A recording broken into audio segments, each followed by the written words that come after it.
صحابہ نے کبھی قسمیں اٹھا کر حضور کو تسلیاں نہیں دی کہ جی ہم بھی مسلمان ہیں، ہم بھی عاشق رسول ہیں، یہ کہیں بھی نہیں ہے۔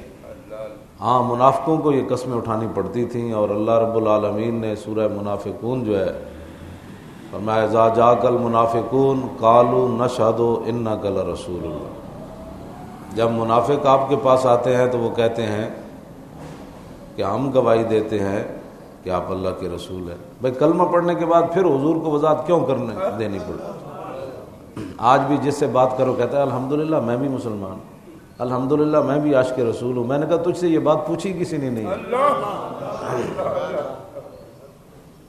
یہ وضاحتیں اسے دینی پڑتی ہیں جس کے اندر کوئی گڑبڑ ہو، ان کو وضاحتیں دینی پڑتی تھی۔ اذا جاءک المنافقون قالوا نشہد انک لرسول اللہ، وہ کر کہتے تھے ہم بالکل گواہی دیتے ہیں کہ آپ اللہ کے رسول ہیں، اور اللہ نے فرمایا واللہ یعلم انک لرسول، حبیب اللہ پتہ ہے اللہ کو آپ کے رسول ہیں، اللہ کو پتہ ہے، لیکن واللہ یشہد ان المنافقین لکاذبون، اللہ یہ گواہی دیتا ہے کہ یہ جھوٹ بولتے ہیں۔ اللہ اکبر، سبحان اللہ، سبحان اللہ۔ تو مومن کو کبھی بھی اپنے ایمان کی وضاحت نہیں کرنی پڑتی، وضاحت اسے ہی کرنی پڑتی ہے جس کے دل میں کوئی گڑبڑ ہو۔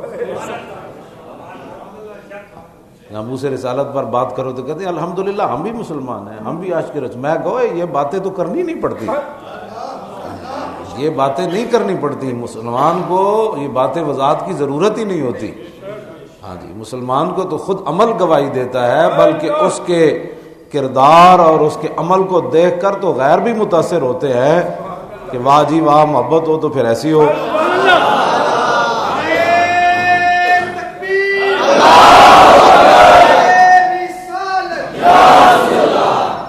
مومن کو وضاحت نہیں کر دینی پڑتی۔ یہ انہوں نے بار بار کہا کہ ہم جی واللہ یشہد ان اتخذوا ایمانہم جنۃ فصدوا عن سبیل اللہ، اور اللہ نے فرمایا کہ میرے حبیب یہ جو آپ کے سامنے قسمیں اٹھاتے ہیں نا، یہ ڈھال بناتے ہیں، لوگوں کو یقین دلاتے ہیں کہ ہم بھی ایسے ہیں، ہم بھی ایسے ہیں، لیکن میرے حبیب یہ بات ایسے نہیں ہے۔ وَإِذَا قِيلَ لَهُمْ تَعَالَوْا يَسْتَغْفِرْ لَكُمْ رَسُولُ اللَّهِ لَوَّوْا رُءُوسَهُمْ وَرَأَيْتَهُمْ يَصُدُّونَ وَهُمْ مُسْتَكْبِرُونَ، اور جب ان کو کہا جاتا ہے کہ چھوڑو ساری باتیں، ہمیں وضاحت نہ دو، چلو حضور کی بارگاہ میں چلیے، تو لَوَّوْا رُءُوسَهُمْ، پھر اتھے سر مار کے کہتے ہیں اتھے نہیں جانا، اتھے نہیں جانا۔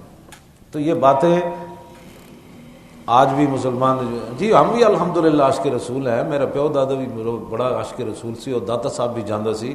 میں کہا یہ معیار نہیں ہے، معیار ہے کہ حضور سے پیار کتنا ہے، سبحان اللہ، حضور سے محبت کتنی ہے۔ ہاں جی، صحابہ کو یہ وضاحتیں نہیں کرنی پڑی، بالکل میں نے نہیں پڑھا ظاہر حدیث میں نہ الحمدوں سے لے کر والناس تک۔ ہاں اللہ رب العالمین نے ان کو یہ فرمایا کہ جو آ کر قسمیں اٹھاتے تھے کہ قسمیں اٹھانے کی ضرورت نہیں ہے، حضور کے سامنے اپنے یقین دہانیاں کرانے کی ضرورت نہیں ہے۔ وَإِذَا قِيلَ لَهُمْ آمِنُوا كَمَا آمَنَ النَّاسُ، جب ان کو کہا جاتا ہے کہ ایمان لاؤ ایسے جیسے ابو بکر و عمر عثمان ایمان لے آئے، ایسے ایمان لے آؤ، قسمیں کیوں اٹھاتے ہو، کیا ضرورت ہے تمہیں قسمیں اٹھانے کی، ایسے ایمان لے آؤ جیسے ابو بکر و عمر عثمان۔ تو قالوا انؤمن كما آمن السفہاء، کیا ہم ایسے ایمان لے آئیں جیسے بے وقوف ایمان لے؟ یہ قرآن ہے۔ تو صحابہ کیا کرتے تھے، کیا نعوذ باللہ من ذالک، صحابہ کی صفحات کیا تھی، صحابہ کی صفحات کیا تھی؟ بلکہ حضرت دہیہ کلبی جب نجاشی کے پاس پہنچے حضور کا خط لے کر، تو اس نے کہا کہ آپ کے نبی کو جب ہجرت کے لیے جانا پڑا تو آپ کے نبی نے ان کے خلاف دعائے جلال کیوں نہیں کی مشرکین مکہ کے خلاف؟ ویسے تو لوگ بد دعا کہتے ہیں، ہمارے بزرگوں نے کہا کہ حضور کی جو ہے نا اس کو دعائے جلال کہتے ہیں۔ کہا حضور نے دعائے جلال کیوں نہیں کی ان کے خلاف جب وہ مکہ مکرمہ سے ہجرت فرما رہے تھے تو مشرکین کے خلاف؟ تو صحابی نے جواب دیا، آپ نے فرمایا جدوں عیسیٰ علیہ السلام نو پھانسی چاڑ رہے سن تو انہاں کیوں نہیں بد دعا کی؟ تے او اگوں کمن لگ پیا، کہنے لگا تو آپوں بھی کریم ہے تے جنہاں تینوں بھیجا انہاں دا تے جواب ہی کوئی نہیں۔